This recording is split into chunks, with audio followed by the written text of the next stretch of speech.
వికారాబాద్ జిల్లా పెద్దేముల్ మండలం కందనెల్లి తాండా యాడి బాపుగడ్డలో ఈ నెల 20వ తేదీన గిరిజనుల ఆరాధ్య దైవమైన శ్రీ శ్రీ శ్రీ సద్గురు సంత్ సేవాలాల్ 315వ జయంతి వేడుకలను ఘనంగా నిర్వహిస్తున్నామని జాగో బంజారా సమాజ్ వ్యవస్థాపక అధ్యక్షులు మరియు యాడి బాపుగఢ్ దేవస్థానం ధర్మకర్తలు శ్రీ రమావత్ సురేందర్ నాయక్ మహారాజ్ మరియు శాంతిదేవిలు తెలిపారు.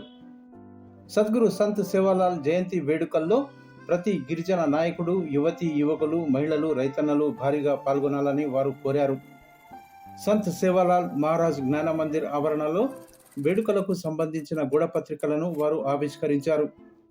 ఈ సందర్భంగా సురేందర్ నాయక్ మహారాజు మాట్లాడుతూ 20వ తేదీన భోగ్ పూజ, ధర్మ సభ మరియు అన్నదాన ప్రసాదం ఉంటుందని అన్నారు. బంజారా జాతి, భాష, సంస్కృతి, సాంప్రదాయాల పరిరక్షణ కోసం, బంజారా ధర్మ స్థాపన కోసం జరపబడుతున్న ఈ కార్యక్రమానికి ప్రతి బంజారా కర్తవ్యంగా భావించి స్వచ్ఛందంగా తరలి రావాలని, ధర్మసభను విజయవంతం చేసి శ్రీ సంత్ సేవాలాల్ మహారాజ్ అనుగ్రహాన్ని పొందాలని కోరారు. సంత్ సేవాలాల్ జీవిత చరిత్రను పాఠ్యాంశాల్లో చేర్చాలని, ప్రభుత్వాలు బంజారాల దేవాలయాల నిర్మాణం కోసం, ఆధ్యాత్మిక కార్యక్రమాల నిర్వహణ కోసం బడ్జెట్ నుండి 1000 కోట్ల రూపాయలు కేటాయించాలని ఆయన డిమాండ్ చేశారు. ప్రతి నియోజకవర్గానికి 10 ఎకరాల భూమి ఇవ్వాలని, ఆధ్యాత్మిక జీవన విధానం వైపు గిరిజనులను మళ్లించి బంజారాలకు ప్రశాంతమైన జీవనాన్ని గడిపేటట్లు ప్రభుత్వం ప్రత్యేక చర్యలు తీసుకోవాలని ఆయన ఆకాంక్షించారు. జాగో బంజారా సమాజ్ ఆవో యాడే బాపుగఢ్ దేవస్థాన్ యావత్ బంజారా సమాజానికి గురువు, ధర్మ గురువు సంత్ రామరాజ్ గారు వచ్చినటువంటి స్థలంలో శ్రీ సంత్ సేవాలాల్ మహారాజ్ జయంతి జాతర మహోత్సవము ఆధ్యాత్మిక కార్యక్రమాలను ఈ నెల 20/20/2025 గురువారం రోజున ఘనంగా నిర్వహిస్తున్నాము.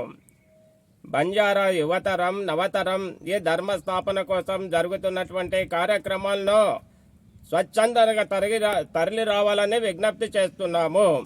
యాడి బాపుగఢ్ దేవస్థాన్ ఆధ్యాత్మిక కేంద్రం కందనల్లి తండ సమీపంలో పెద్దేముల్ మండలంలో వికారాబాద్ జిల్లా పరిధిలో ఉన్నది. ఇక్కడ ఈ స్థలానికి సంత్ రామరావు మహారాజ్ గారు సేవాలాల్ మహారాజ్ వంశానికి చెందినటువంటి మహా తపస్వి 16 సంవత్సరాల క్రితం వచ్చి పూజలు జరిపినటువంటి, శంకుస్థాపన చేసినటువంటి స్థలంలో, చాలా మహిమ కలిగినటువంటి స్థలంలో సంతులు, సాధులు, మహర్షులు అందరూ వచ్చి పూజలు జరుపుతున్నారు. ఈ స్థలంలో సేవాలయం, అమ్మవారి జగదంబ, మేరామ మందిరాలు చాలా గొప్పగా సుమారు 2 కోట్ల రూపాయల అంచనా వ్యయంతో నిర్మాణం చేయాలనేటటువంటి తొందరలోనే ఈ కార్యక్రమాలను చేపడుతున్నాము. అందుకనే ప్రజలు తరలి వచ్చి ఇలాంటి కార్యక్రమాన్ని స్వచ్ఛందంగా సహకారం అందించి ఈ కార్యక్రమాల్లో పాల్గొనాలని సంత్ తపస్వి రామరావు మహారాజ్ చేసినటువంటి పూజా కార్యక్రమాన్ని అభివృద్ధి చేయాలని విజ్ఞప్తి చేస్తున్నాము.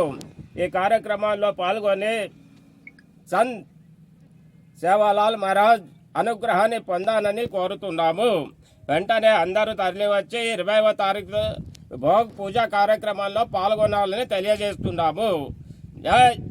ప్రభుత్వానికి డిమాండ్ చేసేది ఏంటంటే, మందిరాలు, మసీదులు, గుళ్ళు, గోపురాలకు 1000 కోట్ల రూపాయలు ఖర్చు పెడుతున్నటువంటి ప్రభుత్వం బంజారాల దేవాలయాల నిర్మాణాల కోసం, ఆధ్యాత్మిక కార్యక్రమాల నిర్మాణం చేపట్టడం కోసం ప్రభుత్వ బడ్జెట్ నుండి 1000 కోట్ల రూపాయలను కేటాయించి ప్రతి నియోజకవర్గంలో 10 ఎకరాల భూమిని కేటాయించి బంజారాల ఆధ్యాత్మిక కార్యక్రమాలని అభివృద్ధి చేయాలి. బంజారాలు అందరూ కూడా మనశ్శాంతితో ఉండేటట్లు తండాలలో కనీస సౌకర్యాలను ఏర్పాటు చేయాలి. సేవాలాల్ చరిత్రను ప్రభుత్వం పాఠశాలలో ప్రాథమిక విద్య బోధనలో ప్రవేశపెట్టి బంజారా జాతిలో, బంజారా భాషలో లిపిని కనిపెట్టి ప్రాథమిక విద్య బోధన జరిపి తండాలలో ఈ ప్రత్యేక బంజారాల సంస్కృతి సాంప్రదాయాలను కాపాడడానికి భారత రాజ్యాంగం ఇచ్చినటువంటి ఏదైతే రాజ్యాంగంలో కల్పించినో 29వ రాజ్యాంగ ఆర్టికల్ ప్రకారము 350 ఆర్టికల్ ప్రకారం బంజారా భాషను అభివృద్ధి చేసి బంజారా భాషలో లేపి కనిపెట్టి బంజారా భాషను అభివృద్ధి చేయవలసినటువంటి బంజారాల చరిత్రను కాపాడాలని ప్రభుత్వాన్ని కోరుతున్నాము. జై సేవాలాల్ మహారాజ్ కి జై, జై మేరాబాయి అడీ కి జై.